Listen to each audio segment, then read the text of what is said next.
श्री स्वामी समर्थ. जय जय स्वामी समर्थ. तुम्हा सर्वांचं पुन्हा एकदा मी आपल्या या नवीन व्हिडिओमध्ये अगदी मनापासून स्वागत करते. आज आहे कार्तिकी पौर्णिमा. कार्तिकी पौर्णिमेला आपण सर्वांनी कार्तिक स्वामींचे दर्शन हे घ्यायचे असते आणि आज दिनांक 26 नोव्हेंबर रोजी रविवारी दुपारी 3:54 कृतिका नक्षत्र हे सुरू होत आहे आणि हे नक्षत्र उद्या 27 नोव्हेंबरला सोमवारी दुपारी 1:35 असणार आहे. या वर्षीच्या कार्तिक स्वामींच्या उत्सवाचा आणि दर्शनाचा हा अतिमहत्त्वाचा असा दिवस आहे. या वेळेमध्ये कार्तिक महिन्यातील कृतिका नक्षत्र हे असणार आहे. साधारणतः कार्तिक पौर्णिमेला किंवा त्याच्या एक दिवस अगोदर किंवा नंतर हे नक्षत्र असते. दक्षिण भारत सोडून इतर सर्व ठिकाणी फक्त याच दिवशी स्त्रियांना कार्तिक स्वामींचे दर्शन हे घेता येत असते. कार्तिक मासे कृतिका नक्षत्रे स्वामी कुर्यात दर्शनम विप्रो सात जन्मे धनाढ्या हा जो श्लोक आहे तो श्लोक श्री स्वामी समर्थ महाराज अक्कलकोटला होते त्यावेळेस नेहमी म्हणत असत.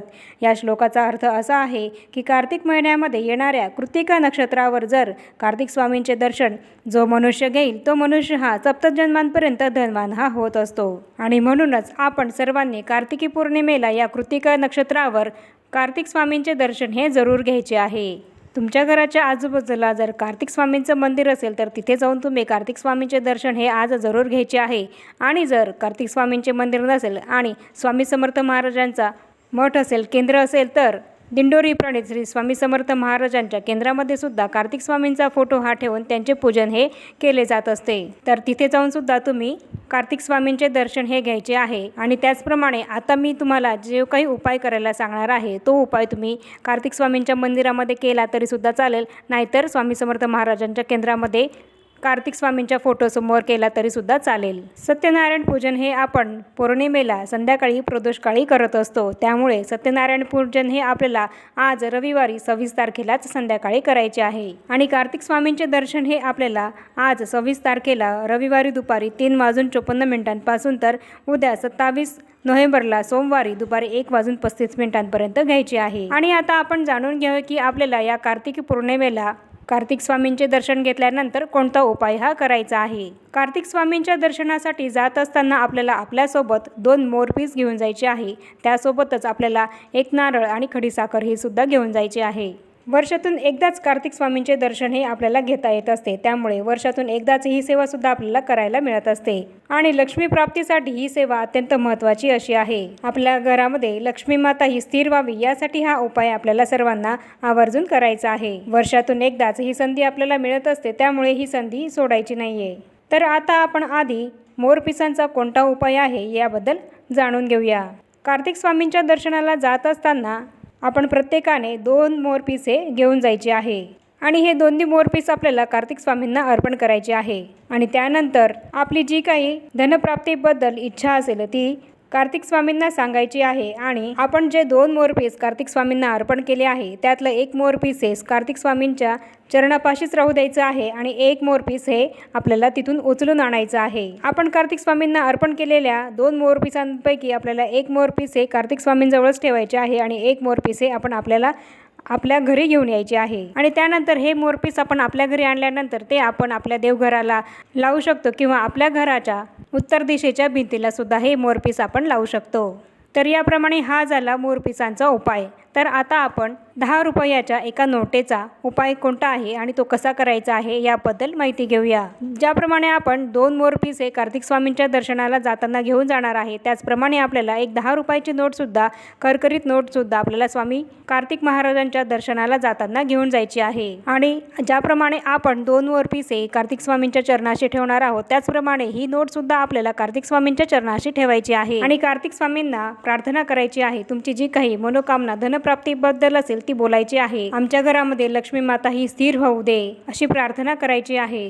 काही सेकंद ही नोट आपल्याला कार्तिक स्वामींच्या चरणाशी ठेवल्यानंतर जेव्हा आपण मोरपीस हे कार्तिक स्वामींच्या चरणाशी ठेवलेलं 1 मोरपीस आपण आपल्यासोबत घेणार आहोत तेव्हाच ती नोटसुद्धा आपल्याला आपल्यासोबत घ्यायची आहे. ते 1 मोरपीस आणि ही एक 10 रुपयाची नोटसुद्धा आपल्याला आपल्या घरी आणायची आहे. आणि त्या नोटेला आपल्याला पिरॅमिडचा आकार हा द्यायचा आहे.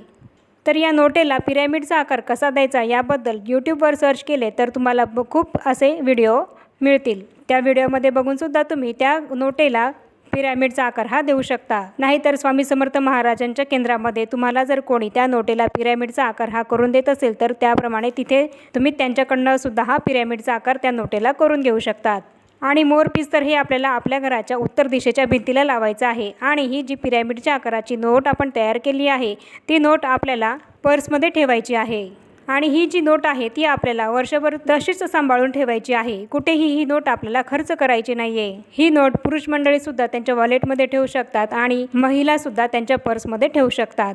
आणि हा जो उपाय आहे तो घरातील प्रत्येक सदस्याने केला तरी सुद्धा चालेल। महिलांनी केला तरी सुद्धा चालेल, पुरुषांनी केला तरी सुद्धा चालेल आणि विधवा महिला असतील त्यांनी सुद्धा केला तरी सुद्धा चालेल। लक्ष्मी प्राप्तीसाठीचा हा उपाय आहे, त्यामुळे आपल्या घरातील प्रत्येक सदस्याने हा उपाय केला तरी सुद्धा उत्तमच आहे। हा उपाय केल्याने काय होईल तर आपली पर्स ही कधीही रिकामी होत नाही। ज्या पर्समध्ये आपण ही नोट ठेवतो ती पर्स आपली कधीही रिकामी होत नाही, ती कायम पैशांनी भरलेलीच राहत असते। अर्थात त्यासोबतच आपल्याला कष्ट करणं, मेहनत करणं आणि काम करणं हे अत्यंत गरजेचं आहे। नाहीतर असं नाही की ही नोट आणून नुसती आपण आपल्या पर्समध्ये ठेवली आणि काहीच काम नाही केलं तर तरीसुद्धा ही आपली पर्स जी आहे ती पैशांनी भरेल असं जर तुम्हाला वाटत असेल तर ते तसं काही होत नाही। आपल्या कष्टाला आणि मेहनतीला यश मिळण्यासाठी हा जो काही उपाय आहे तो आपल्याला करायचा आहे। लक्ष्मी प्राप्तीसाठी अत्यंत महत्त्वाचा असा हा उपाय आहे।